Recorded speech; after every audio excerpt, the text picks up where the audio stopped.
എല്ലാവർക്കും നമസ്കാരം. ഞാൻ സരിത മഹേശ്വരൻ.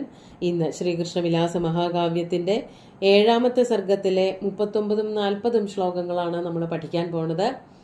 2 ശ്ലോകങ്ങളിലും വസന്തമാലിക വൃത്തം തന്നെയാണ് വരണത്. ഇവിടെയും ഇനി പതുക്കെ ശ്രീകൃഷ്ണന്റെയും ഗോപസ്ത്രീകളുടെയും കഥയിലേക്ക് കടക്കുകയാണ്. ഇവിടെ ആദ്യം പറയണത് എങ്ങനെയൊക്കെയാണ് ചൂടിനെ മറികടന്നത് എന്നുള്ളത് കഴിഞ്ഞ ശ്ലോകത്തിൽ പറഞ്ഞു നിർത്തി. ഇനി ബാക്കി വല്ല ചൂടുണ്ടെങ്കിൽ അതിനെ എങ്ങനെ കടന്നു എന്നുള്ളതൊക്കെ പറഞ്ഞിട്ട് ശ്രീകൃഷ്ണന്റെ കഥയിലേക്ക് പോവുകയാണ് ചെയ്യണത്. നമുക്ക് ആദ്യം 39ാമത്തെ ശ്ലോകം ചൊല്ലാം. അഭിവാരി വിഗാഹനൈരഹാര്യം പരതാപം സുദൃശോ നിദാഘജാതം കുചകുണ്ടല ജന്മനാ ജഡിംന ശമയാമാസുരശേഷമേവയൂനാം. ആദ്യം പദച്ഛേദം പറയാം. അഭി വാരിവിഗാഹനൈഹി അഹാര്യം പരതാപം സുദൃശ നിദാഘജാതം കുചമണ്ഡല ജന്മന ജഡിംന ശമയാമാസു അശേഷം ഏവ യൂനാം. ഇവിടെ സ്ത്രീകൾക്കുള്ളതായിട്ടുള്ള ഒരു പ്രത്യേകതയെ പറ്റിയിട്ടാണ് വർണ്ണിക്കുന്നത്.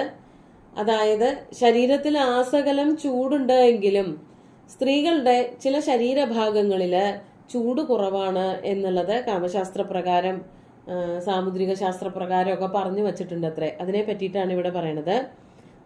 സുദൃശ എന്നുള്ളത് കഴിഞ്ഞ ശ്ലോകത്തിൽ പറഞ്ഞ നദഭ്രുവ എന്നുള്ള വാക്കൊക്കെ വരുന്നുണ്ട്. അതുപോലെ തന്നെയുള്ള ഒരു വാക്കാണ് സുന്ദരിമാർ എന്നർത്ഥം. സുദൃശ, ഈ സുന്ദരികളായിട്ടുള്ള സ്ത്രീകള് വാരി വിഗാഹനൈഹി അഭി അഹാര്യം നിദാഘജാതം പരതാപം.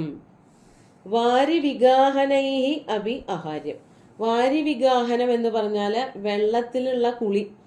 വെള്ളത്തിൽ നല്ല തണുത്ത വെള്ളത്തിൽ കുളിച്ചാൽ കുറേയൊക്കെ ചൂട് മാറും ശരീരത്തിന്റെ. ഇനി അങ്ങനെയും ചൂട് മാറിയിട്ടില്ല എങ്കിൽ അതാണ് വാരി വിഗാഹനൈഹി അഭി അഹാര്യം. വാരി വിഗാഹനങ്ങളെ കൊണ്ടുപോലും മാറ്റാൻ പറ്റാത്ത, വെള്ളത്തിൽ കുളിക്കണത് കൊണ്ട് പോലും കുളിച്ചിട്ട് പോലും മാറാത്തതായ ചൂടിനെ, അതാണ് നിദാഘജാതം പരതാപം. നിദാഘം കൊണ്ടുണ്ടായ പരതാപം, പരമമായിട്ടുള്ള കഠിനമായിട്ടുള്ള താപം. ആർക്കാണ് അങ്ങനെ പരമമായിട്ടുള്ള കഠിനമായിട്ടുള്ള താപം ഉണ്ടായത്, പരമായിട്ടുള്ള താപം ഉണ്ടായത്? യൂനാം, അതവിടെ ചേർക്കണം. സുദൃശ വാരിവിഗാഹനൈഹി അഭി അഹാര്യം നിദാഘജാതം യൂനാം പരതാപം. യുവാക്കളുടെ, സുന്ദരന്മാരായിട്ടുള്ള പുരുഷന്മാരുടെ ആ ചൂടിനെ, ആ ചൂട് എന്ന് പറയുന്നത് നിദാഘം കൊണ്ടുണ്ടാകുന്നത് മാത്രമല്ല, കാമച്ചൂട് അതും കൂടിയാണ്, കാമച്ചൂടാണ്. ആ ചൂടിനെ എങ്ങനെയാണ് സ്ത്രീകൾ ഇല്ലായ്മ ചെയ്തത്? ചൂട് സാധാരണമായിട്ട് വേനൽക്കാലത്ത് ഉണ്ടാകുന്ന ഒരു ചൂടുണ്ട്. അതോടൊപ്പം തന്നെ രതികേളികൾക്കായിട്ടുള്ള ഒരു വാഞ്ച, താല്പര്യമുണ്ട്. അതിനെയും ചൂട് എന്നുള്ള അർത്ഥത്തില്, താപം എന്നുള്ള അർത്ഥത്തില് കവികൾ പറയാറുണ്ട്. ആ താപത്തിനെയും നിദാഘം കൊണ്ടുണ്ടാകുന്ന താപത്തിനെയും ഒക്കെ സുന്ദരികളായിട്ടുള്ള സ്ത്രീകളെ എങ്ങനെയാണ് ഇല്ലാതെയാക്കിയത് എന്ന് പറയാണ്. കുചമണ്ഡല ജന്മന ജഡിംന അശേഷം ഏവ ശമയാമാസു. എങ്ങനെയാണ് സ്ത്രീകള് യുവാക്കളുടെ ചൂടിനെ ഇല്ലാതെയാക്കിയത് എന്നാണെങ്കിൽ, കുചമണ്ഡല ജന്മന ജഡിംന. കുചമണ്ഡലം എന്ന് പറഞ്ഞാല് മാറിടങ്ങളിലുള്ള തണുപ്പ് കൊണ്ട്. മാറിടങ്ങളിൽ തണുപ്പുണ്ടോ എന്നുള്ളത് നമ്മൾ കാവ്യങ്ങളിലോ മറ്റെവിടെയും വായിച്ചിട്ടില്ല. പക്ഷെ അങ്ങനെ വ്യാഖ്യാനത്തിൽ പറയുന്നുണ്ട്. കൂപോദകം വടച്ഛായ താംബൂലം തരുണീസ്തന ശീതകാലേ ഭവത്യുഷ്ണമുഷ്ണകാലേ ച ശീതളം. ഈ പറഞ്ഞ 3-4 വസ്തുക്കൾക്ക് തണുപ്പ് കാലത്ത് ചൂടും ചൂട് കാലത്ത് തണുപ്പുമാണത്രേ. ഏതൊക്കെയാണത് എന്നാണെങ്കിൽ, കൂപോദകം, കിണറ്റിലെ അല്ലെങ്കിൽ കുളത്തിലെ നല്ല വെള്ളം, അതാണ് കൂപോദകം. അതിന് ഈ പറഞ്ഞ കണക്ക്, അതായത് തണുപ്പ് കാലത്ത് ചൂടും ചൂടുകാലത്ത് തണുപ്പുമാണ്. പിന്നൊന്ന് വടച്ഛായ, വടവൃക്ഷത്തിന്റെ ആൽമരത്തിന്റെ തണല്. അത് കഴിഞ്ഞ് താംബൂലം, താംബൂലം എന്ന് പറഞ്ഞാൽ വെറ്റില. അടുത്തത് തരുണീസ്തനം, സുന്ദരികളായിട്ടുള്ള സ്ത്രീകളുടെ മാറിടങ്ങൾ. ഇതിനൊക്കെ തന്നെ ശീതകാലേ ഉഷ്ണം ഭവതി, തണുപ്പ് കാലത്ത് ഇവയൊക്കെ ചൂടാണ് തരിക. ഉഷ്ണകാലത്താണെങ്കിൽ അത് തണുപ്പാണ് തരിക. അപ്പോൾ അതാത് കാലങ്ങൾക്ക് യോജിച്ച ഒരു അവസ്ഥ അല്ലെങ്കിൽ ഒരു സുഖം ഉണ്ടാക്കി തരാൻ ഈ ഉപാധികളൊക്കെ സ്വീകരിക്കാറുണ്ട് എന്നാണ് പറഞ്ഞു വരുന്നത്. അതുകൊണ്ട് ഇവിടെ കവി വർണ്ണിക്കുകയാണ് സുന്ദരന്മാരായിട്ടുള്ള യുവാക്കന്മാരുടെ ചൂടിനെ. രണ്ടു തരത്തിലുള്ള ചൂടുണ്ട്. നിദാഹം കൊണ്ടുണ്ടാകുന്ന ചൂടുമായിക്കോട്ടെ, അതുപോലെ തന്നെ കാമം കൊണ്ടുണ്ടാകുന്ന രതികേളികൾക്കുള്ള ആ താല്പര്യത്തെയും സ്ത്രീകൾ അവരുടെ മാറിടത്തിലുള്ള തണുപ്പ് കൊണ്ട്, ഇവിടെ ചൂടാണല്ലോ, അപ്പൊ ആ ചൂടിനെ കളയാൻ മാറിടത്തിലെ തണുപ്പ് ഉപയോഗിച്ചു. പരിരംഭണാദി കേളികളെ കൊണ്ട് അവർക്ക് തണുപ്പുണ്ടാക്കി കൊടുത്തു എന്നർത്ഥം. അതാണ് കുചമണ്ഡല ജന്മന ജഡിംന അശേഷമേവ, അല്പം പോലും ബാക്കിയില്ലാതെ ശമയാമാസു, ഇല്ലാതെയാക്കി. അപ്പോൾ പലതരത്തില് ചൂട് ഇല്ലാതെയാക്കുന്ന രീതി ഇവിടെ വർണ്ണിച്ചു. കഴിഞ്ഞ ദിവസത്തെ 2 ശ്ലോകത്തിൽ അതന്നെയാണ് പറഞ്ഞത്. നല്ല തണുത്ത വെള്ളത്തിൽ കുളിക്കുക, അതുപോലെ തോർത്താതിരിക്കുക, കനം കുറഞ്ഞ വസ്ത്രങ്ങൾ ഇടുക, ചന്ദനം മേലൊക്കെ പുരട്ടുക, അങ്ങനെയൊക്കെയുള്ള പല പല പ്രവൃത്തികളെ കൊണ്ടും ചൂടില്ലാതെയാക്കി. ഇവിടെ പറയാണ് പുരുഷന്മാരുടെ ചൂടിനെ സ്ത്രീകൾ അവരുടെ മാറിടത്തിലുള്ള തണുപ്പ് കൊണ്ട് ഇല്ലാതെയാക്കി എന്ന്. ഇതൊക്കെ നല്ല കഠിനമായിട്ടുള്ള രതിക്രീഡകളെ പറ്റിയിട്ടുള്ള വർണ്ണന തന്നെയാണ്. രണ്ടും അതിൽ പെടുന്നുണ്ട്. അടുത്തത് 40ാമത്തെ ശ്ലോകം നോക്കാം. പ്രിയയാ സഹിത കയാപിരേമേ പരിഹാസേന കില ക്വചിന്നിഗൂഢ ഘനസന്തമസാസു സോപരാഭിർഹരിരുദ്യാനമഹീഷു മൃഗ്യമാണ. ഇനി ഹരിയുടെ കഥയിലേക്ക് കടക്കുകയാണ്. നമുക്ക് ആദ്യം പദച്ഛേദം പറയാം. പ്രിയയാ സഹിത കയാ അഭി രേമേ പരിഹാസേന കില ക്വചിത് നിഗൂഢ ഘനസന്തമസാസു സ അപരാഭി ഹരി ഉദ്യാനമഹീഷു മൃഗ്യമാണ. ഇവിടെ ഹരി എന്താണ് ചെയ്തത് എന്ന് പറയാണ്. സ ഹരി, ആ ഹരിയാകട്ടെ, ഘനസന്തമസാസു ഉദ്യാനമഹീഷു.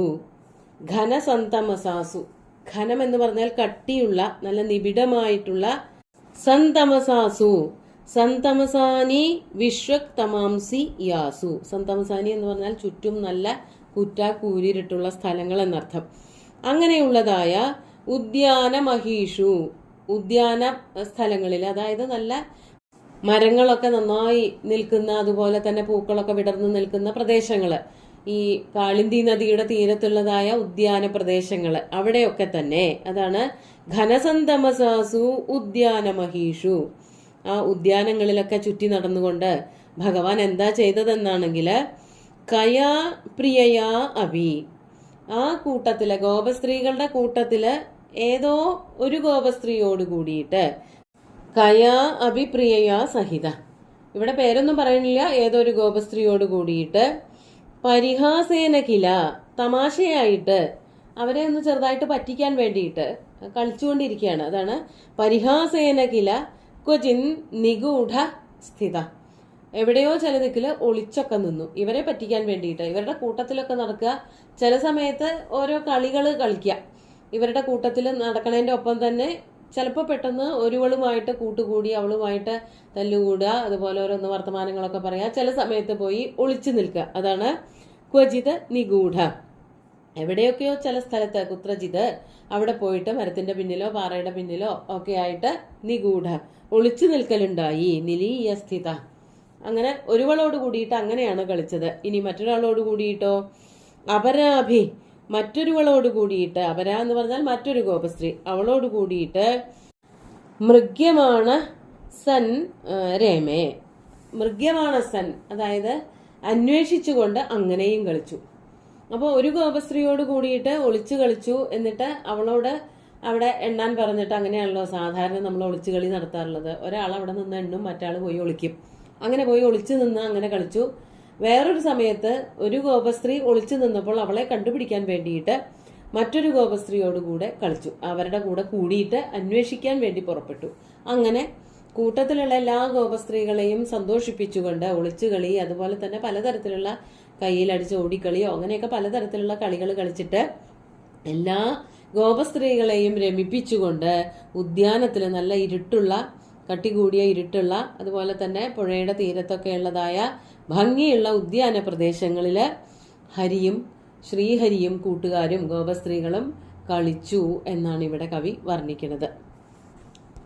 കാളിന്തിയുടെയൊക്കെ തീരത്ത് പോണ കാര്യങ്ങൾ അടുത്ത ശ്ലോകത്തിലാണ് വർണ്ണിക്കുന്നത്. ഇവിടെ വൃന്ദാവനത്തിലാവണം, അതായത് അമ്പാടിയിൽ നിന്ന് തൊട്ട് അടുത്തുള്ളതായിട്ട് ഇത്രയും കാടുണ്ടാവണമെങ്കിൽ അത് വൃന്ദാവനം തന്നെയാണ്. അപ്പോൾ ആ വൃന്ദാവനത്തിലൊക്കെ ഓടി നടന്ന് കളിച്ചു എല്ലാവരും കൂടിയിട്ട് എന്ന് പറയുകയാണ് ചെയ്യണത്. നമുക്ക് ശ്ലോകങ്ങൾ ഒന്നുകൂടി ചൊല്ലി നോക്കാം.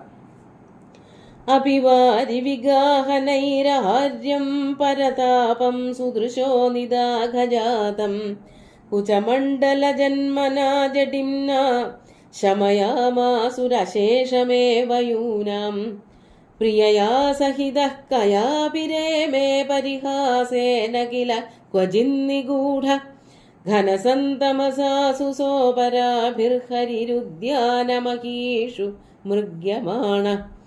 അപരാഭി എന്നാണ് പറഞ്ഞത്. ഒരാളോട് കൂടിയിട്ടെന്നല്ല, മറ്റുള്ളവരോട് കൂടിയിട്ട് ഒരുവളെ അന്വേഷിക്കാൻ വേണ്ടി പോകുന്ന അങ്ങനത്തെ കളി കളിച്ചു. അതുപോലെ ഒരാളോട് എണ്ണാൻ പറഞ്ഞിട്ട് ബാക്കി എല്ലാവരും പോയി ഒളിച്ചു, അതിൽ ഹരിയും പെട്ടു. അങ്ങനെ പലതരത്തിലുള്ള കളികൾ. കഴിഞ്ഞ ശ്ലോകത്തിൽ പറഞ്ഞ ജഡിംന എന്ന് പറഞ്ഞാൽ കുചമണ്ഡല ജന്മ, ജഡിമ എന്ന് പറഞ്ഞാൽ മാറിടത്തിലുള്ളതായ ജഡത, ജഡിമ എന്നൊക്കെ പറഞ്ഞാൽ തണുപ്പാണ്, മരവിപ്പ് എന്നാണ് അർത്ഥം. അത് ഇവിടെ ഈ ഒരു ശ്ലോകത്തിലേക്ക് എടുക്കുമ്പോൾ നമ്മൾ വേനൽക്കാലത്ത് കിട്ടേണ്ടുന്ന തണുപ്പ് എന്നുള്ള അർത്ഥത്തിലേക്കാണ് എടുക്കേണ്ടത്. സുന്ദരമായിട്ടുള്ള 2 ശ്ലോകങ്ങളും ഭഗവാന്റെ കാൽക്കൽ അർപ്പിച്ചുകൊണ്ട് ഗുരുവായൂരപ്പനെ സാഷ്ടാംഗം നമസ്കരിച്ചുകൊണ്ട് എല്ലാവർക്കും ശുഭദിനം നേർന്നു നിർത്തട്ടെ. നന്ദി.